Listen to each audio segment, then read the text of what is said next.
Winging it. Is that what we're going to call the episode? Winging it. Let's be real. Every single one of our episodes are winged. They are spontaneous. Isn't it more fun? I think it's better if you let the conversation emerge from the environment that you create, with the information that is afforded to you. Oh, yeah, going all ED straight off the bat. He's warmed up now. He's warmed up. I needed a mental warm up to talk about ED. Well, what about you? Are you warmed up and ready to talk about illicit? Oh yes. So I guess a bit of background for those that are unfamiliar with my research process is you find an article, you read said article's sections. So abstract, normally you skip most of it, go to the conclusion, then you go back up to the lit review and then read the introduction. And it takes a fair amount of time. If you just want to do like a surface read of an article, maybe 5-10 minutes. But it's very hard to get a general gist of an article just looking at it. Most of the time, you'd need to read through at least the abstract. And what illicit does is it answers your question rather than looking for a research topic. And then it gives you the answers that you want, basically straight away by looking at the abstract through AI. So if you have a question, instead of going into Google Scholar, typing in a question and it blurting out thousands of papers, some of them completely like irrelevant, some of them useless, some of them really, really bad, and you have to sift through it all, illicit does that for you. And it doesn't use Google Scholar, it uses Semantic Scholar, but yeah, semantics. Sorry. Yeah. I know that was a spontaneous joke right there. But it's got what is it? 175 million papers. So I mean, there's a fair amount on there, and I've had a search of some really niche topics like metastable attenuation, and there are a fair amount of papers that it's found, and that's a fairly niche concept. So I think it's got enough papers to give you an idea about a concept, a topic, an idea. But that's just the research questions. I'll let John express his thoughts now, because John wasn't a researcher. Now I've shown him illicit. He's like, oh, and it's like he's excited about research. Yeah, and I think I've always been excited about research, but the barrier has been time. The amount of time it takes me to get somewhere where I want to go. There is a lot of upfront work. This is basically taking it all away because I type one thing in, all the results. Yummy. Thank you. And it actually, I think it gives a direction to go in based on what questions I'm asking. And for me, who has 2 small kids, not enough time in the day to spend reading tons of papers, it's amazing. It unlocks a lot more opportunities to find research and explore topics. I wouldn't necessarily, deeper isn't the right word, but more like focused, and go down more rabbit holes and figure more things out. And there's more potential and possibility in less time with illicit. Research Rabbit was fine, and it's a very different tool to Research Rabbit, but I just love how it's like Ask Jeeves for research papers. Yeah, and I'm just like, yummy. And just like one of the new things that they've tasks is it, yeah one of the new tasks that it has is like a clarifier concept, which is delicious in itself, because then you can go up a layer and down a layer, and it just allows for it shortcuts so much thinking. The way I see illicit is when at university if I had a question and it was from a paper, and I'm like, I can't find a paper for this. I can't find research for this. I can't find any support, or I don't really understand this. I'd go to my lecturer and have a tutorial, and I would be like, okay, here's a question. And they go, oh, here's a couple of papers. Here's another question. Here's a couple of papers. And this is what's going on. This is the rough takeaways. And it's kind of like, Elicit is my tutorial for anything I want. Like as an undergrad, I went for loads of tutorials with my lecturers because I was like, you're an expert in this thing. You should know where the papers are. You should know what the research is. You should be able to guide me. Some lecturers didn't like doing that because they felt like they were like food, like just feeding us all the answers, which it's not true, because if you give me 10 papers to read, I actually have to go read that thing. Yes, you can give me a synopsis, but I still need to understand what it is so I can put it in my article. Yeah. One of my gripes about university lectures, some of them. But Elicit does it for me. Like if I have a question, I just ask it. If I want to brainstorm something, I just click on brainstorm Yeah, task. that's insane. The brainstorming functionality of that. I just like, put this in. Oh shit. I never even thought to ask that question. Let me go ask that question. Oh shit. Let me filter that question related to that question, and then we're just going to get really hyper specific. And I'm like, why, thank you. Like if you're, I have no idea how this would work in business, but in businesses, obviously you need to brainstorm things. If you want to brainstorm something and see if there's like research behind it, just do it in Elicit. So I'm going to use Keep Productive as an example. He's got his bento method. The bento method isn't researched because it's his method. Like there's no research in it, but it's three things. It's being specific on a task. So if you were to brainstorm inside of Elicit, constraining tasks, three things or three questions or three actions, I'm sure it's going to come up with other questions that are related.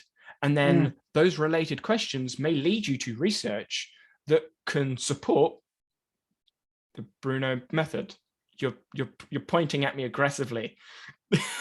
That is what I think. That is where the power is going to come for business people who actually care and want to, like, for me, the hardest thing I found with research was I have a concept that is just my concept. There must be some basis somewhere, and I'm sure there is, but what is it and how do I find it? Now, unless I know the concepts or I have a friend like yourself who does this a lot, I am never going to be able to get I was doing ecological dynamics before I realized I was doing ecological dynamics. We're all doing it. We just don't realize it. And without having direct access to Danny and this podcast where we can actually have these discussions, which make me go, oh, this is cool. This is interesting. I would never have looked at, sports psychology. Couldn't care less. I'm not a sporty person. But just from the act of talking to Danny, it is like having you online all the time. A better version of me as well. Yeah, with no bias, because it's just what is written.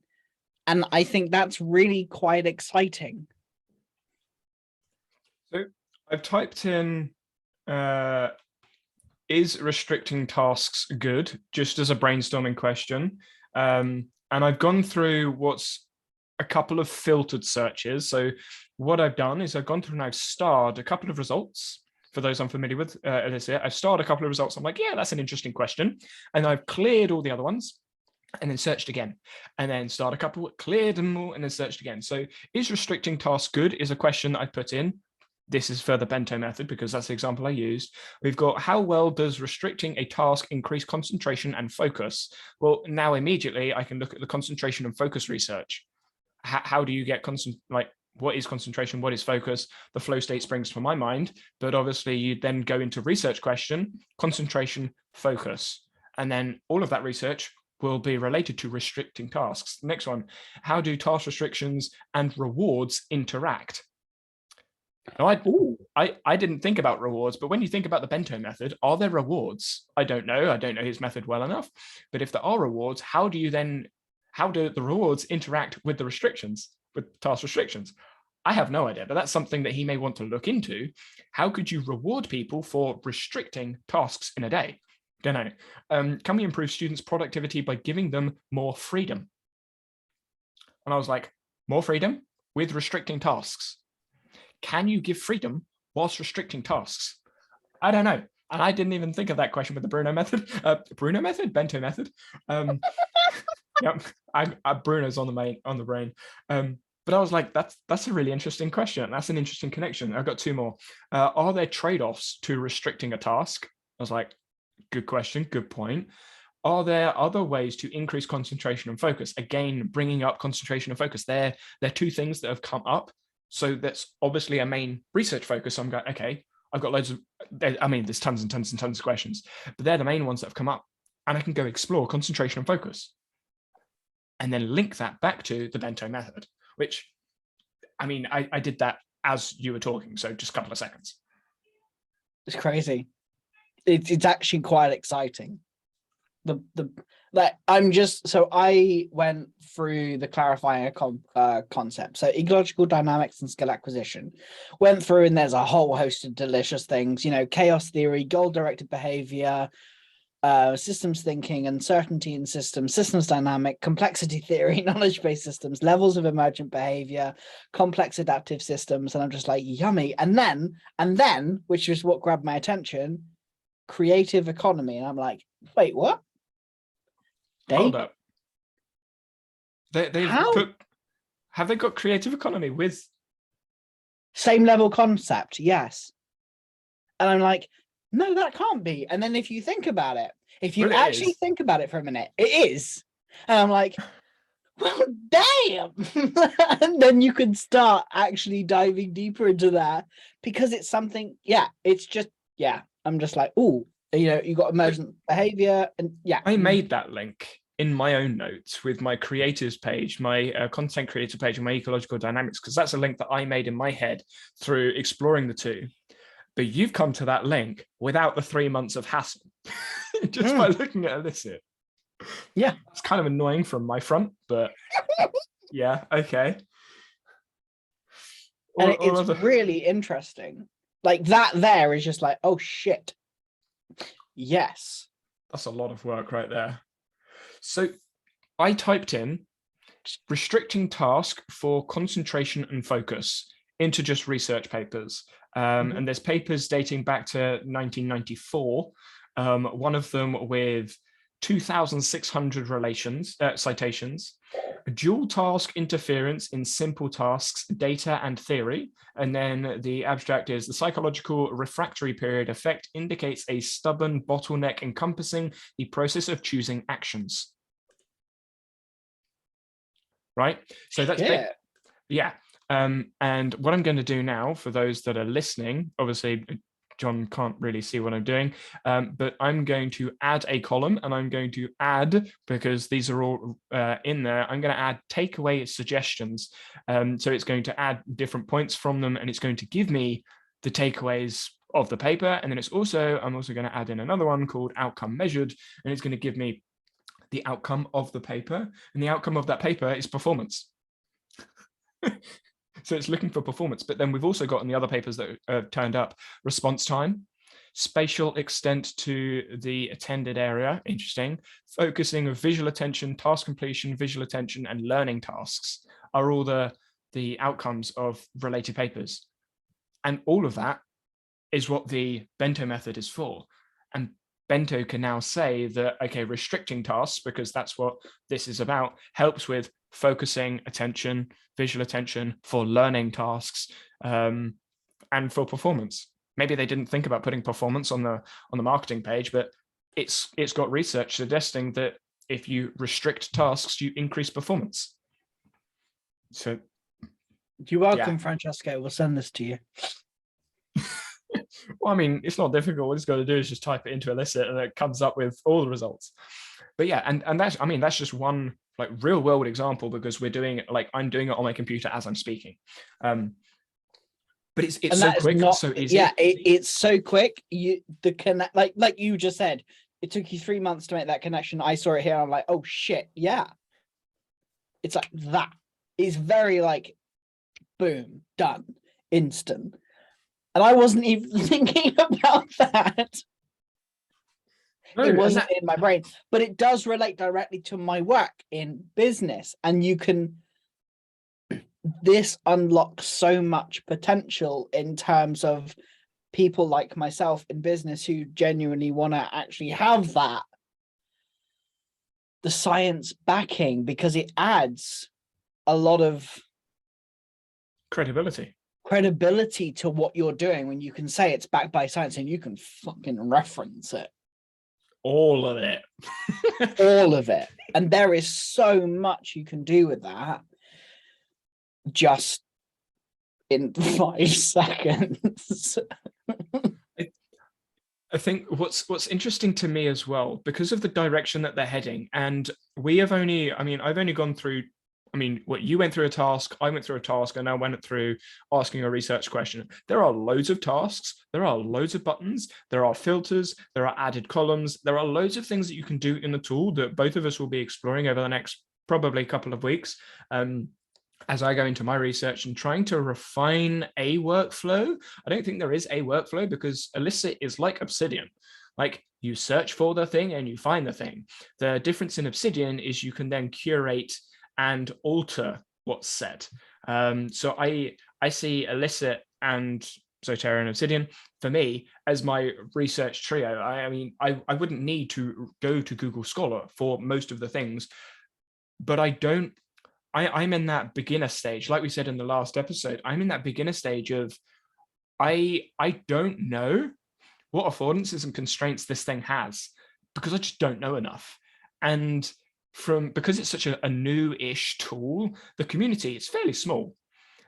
So there aren't people that can say, oh, you should do this, you should do that. There are some example workflows, but no one's really figured it out. It's a process that they're working through. Oh, and just to add, it's free. It's completely free. You don't need to pay for anything. You just need to make an account like you do with every tool. So yeah, it's just like, it's incredible. Free. Yeah, it's incredible. And I think in maybe a month, we do like a comeback round and see how it's changed, how it's evolved, because they're pushing updates as quick as Obsidian. it's crazy. It's crazy. Yeah. It's exciting. It provides an opportunity to simplify things for everyone and reduces the barrier to entry. Like 3 months, you said it took you, probably doesn't exactly that, but that was 5 seconds for me. Yep. That's the thing. Now I've just done something off the cuff again. I've typed in content creation into research. It's not a question, it's just content creation. That's all I typed in. Generative models of content creation method and apparatus, content creation tools. That's 2020, 2012, and 2014. I didn't realize there was any research on this. I typed it in because I was curious. But yeah, there's research dating back to 2004, 2005 about content creation system, content creation method, computer executive program for executive. That's a really long title. That's an academic title right there. What is this? Okay. So I'm having a look inside of the abstract and the takeaway and possible critiques. There isn't any critiques, but I can have a look at critiques if I wanted to. But there are so many added, I needed to click to see all the added things that you can have on here. So I'm going to read through a couple. Metadata, you've got source, author, journal, and then the normal DOI stuff. But population studied, number of participants, you can see, number of studies, if it's a meta-analysis, population characteristics, and loads of other stuff in there. Intervention studied. So if you're looking for something, and there are 2 different approaches. So in this podcast, we talk about information processing and ecological dynamics. They are 2 different interventions. So you can separate your research by the intervention, which you just push a button and it does it for you. You don't need to figure it out, which, yeah. Dose duration, again, something else the research have gone through. And methodology, I think, is going to be very useful for anyone looking at it as a surface user, because I said to you a while back, I think it was about a month ago now, meta-analysis and systematic reviews are amazing. And you asked me, how do I find them? Yeah. And I was like, the easiest way to find it is either put meta-analysis or systematic review in your search and then the title of the thing, and you make it one or two. You can just filter for it in Elicit. Just type in meta-analysis and it will come up with just meta-analysis results rather than Google Scholar, which gives you other things that it tries to suggest because it's been cited. Doesn't mean it's good paper. You just filter for the meta-analysis or systematic review. So you can get the highest quality papers, the most recent highest quality papers around a question within seconds. And you get the takeaway points straight away. It's just, it's so nice. It's so quick. It's You so don't easy. actually have to read it. No, you don't have to read the paper at all. Because Elicit's done it for you. What I need to check, which is something that that just came to mind, is results. I'm going to go back on my page because if you can you can export it to a .bib file, which means you could use them just as an export. So previously I was clicking on them, putting them into Zotero so I could read them and actually like have them, which doesn't take long. It's just click, click, click, click, click, click, click, click, click, click, done. But if you download it as a bib, you can then reference it and you'd have a reference for it. So you don't even need to go, oh yeah, here's my Elicit. You can just download the bib file. And if people want your sources, you just send them the bib file. This is my Elicit bib file for the search. So you don't even need to reference it in Obsidian. You just download .bib or CSV. I'm assuming the download of CSV will put it into an Excel spreadsheet of some sorts. I'm going to have a look. Yeah. I've just done it very quickly. It's opening up Excel. It's not the nicest looking thing, but yeah, it's really not the nicest looking thing for some of the searches because I've got some Japanese symbols in there. But yeah, it's just an Excel spreadsheet with all of the metadata properties. And it doesn't have all, it's just the ones that you're showing. So you can hide the ones that are in the search results and just have the takeaway studied. You can just have the takeaway points. Wow. That's really nice. So yeah, you can just export the CSV if you wanted to. Let's not save that. But yeah, another really nice feature that makes life easy. You can just share stuff and send stuff like, hey, here's the results. And of course, the starred searches that you do have are saved. So if you want to go back to the starred searches, you can do. It's just click on the starred panel. Yeah, and it doesn't look cluttered either. Like we kind of like overlooked it a little bit, but it's so simple. It kind of reminds me of Zotero in its application. Like Zotero, when you look at it, Zoom. When you look at Zoom, like it's really old-fashioned. It's really boring, but it does exactly what it needs to do. There's your Zoom call. There's your link. There's the buttons that you have. In Elicit, you open up Elicit. It's literally just a search bar. That's it.